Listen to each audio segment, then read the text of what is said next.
খৰচী মাৰি সকলো কথা দাঙি ধৰিছে। আমি দুনিয়াত ৰাজনীতি স্বত্ব ছায়াত বহুত পেন মিটিং কৰোঁ, নে নকৰোঁ? সেইবিলাকত একো লাভ নাই।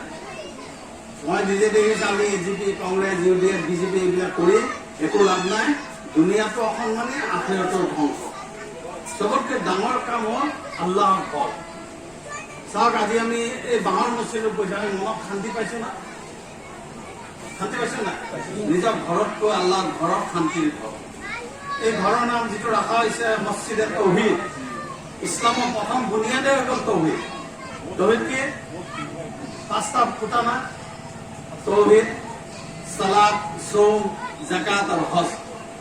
প্ৰথম বুনিয়াদটোৱে তৌহিদ হ'ল কলিমা, লা ইলাহা ইল্লাল্লাহ মুহাম্মাদুৰ ৰাসূলুল্লাহ। আমি এইটো নিয়ম কৰিব লাগিব যে আমাৰ এই ল'ৰা ছোৱালীবিলাকক যাতে আমি কলিমাত বলন কৰি দিব লাগে। সিহঁতৰ অন্তৰত আল্লাহৰ ভয় খালি। আমাৰ মুছলমানৰ আজি হৈছে কি, আল্লাহৰ ভয়টো আমাৰ কমি গৈছে। আমি ল'ৰা ছোৱালীক আল্লাহৰ আজি উলমাসকলে যে মেহনত কৰিছে, কিয় কৰিছে? মাদ্ৰাছাত কি শিক্ষা দিয়া?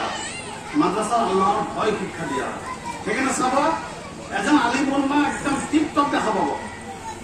দেখা পায় নে নাপায়? ভাবে না বহুতে এখানে ইমান ধুনীয়া কাপোৰ কানি কিনি যায়, এই 3,000 4,000 টকা পায়। এজনে 50,000 পায়, তেওঁ দেখিব কাপোৰৰ স্ত্ৰী নাই। কেনেকে?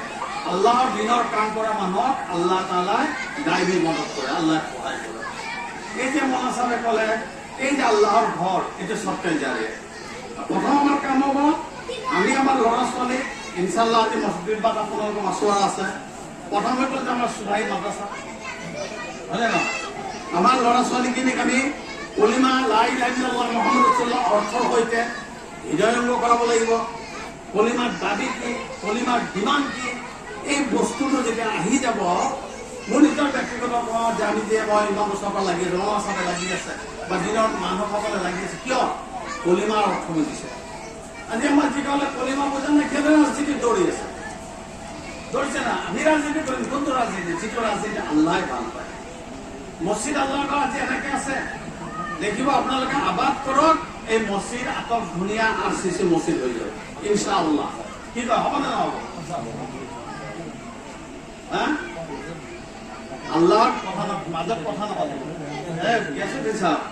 বায়ানৰ মাজত কথা নাপাতিব। অলপ মনত 5 মিনিটতকে যে আল্লাহৰ ঘৰক আবাদকাৰী খেদমত কৰোঁতা আল্লাহ ৰসুল সাল্লাল্লাহু আলাইহি ওয়াসাল্লামে হাদিসত কৈছে, চৰাই এজনে ঘন চিৰিকা একদম সৰু, ইমানটো যদি কোনোবা এটা মছজিদ বনাইছে, সি 1000 বাই 1000 স্কোয়াৰ ফিটৰ মছজিদৰ সমান সওৱাব পাব।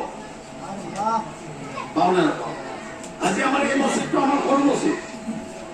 এই সৰু মছজিদবিলাক ভাবিব নালাগিব যে বড় মছজিদৰ সওৱাব পাব। আমাৰ নিয়ম, আল্লাহ তাআলা আল্লাহ রাসূলের قال قال আবু হুরায়রা রাদিয়াল্লাহু তাআলা আনহু قال قال رسول الله صلى الله عليه وسلم انما يبعث الناس على نيته। হযরত আবু হুরায়রা রাদিয়াল্লাহু তাআলা আনহু বর্ণনা করেছে, রাসূলুল্লাহ সাল্লাল্লাহু আলাইহি ওয়াসাল্লামে কৈছে, কিয়ামতৰ দিনাখন মানুহৰ নিজৰ নিয়তৰ ওপৰত উঠা হ'ব। যেটা আমাৰ মৌলানা সাহেবে কৈ গৈছে, আমাৰ নিয়ত হ'ব লাগিব কি? মুনুসিয়াত, আল্লাহৰ ৰাজি।